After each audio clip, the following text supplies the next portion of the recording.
দুদকের তলবের বিষয়ে চিঠিতে জবাব দিয়েছেন পুলিশের সাবেক আইজি বেনজির আহমেদ।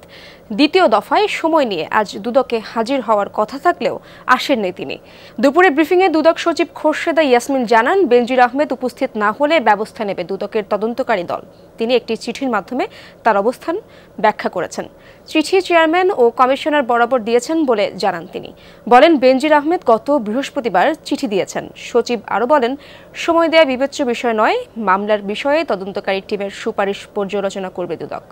সচিব আরও জানান, তিনি যে লিখিত বক্তব্য পাঠিয়েছেন তা পর্যালোচনা করে পরবর্তী পদক্ষেপ নেবে দুদক।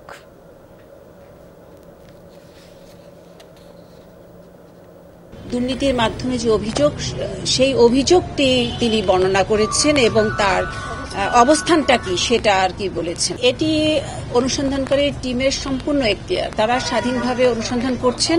তারা অনুসন্ধান সমাপ্ত করে যখন রিপোর্টটা দাখিল করবেন তখনই বোঝা যাবে।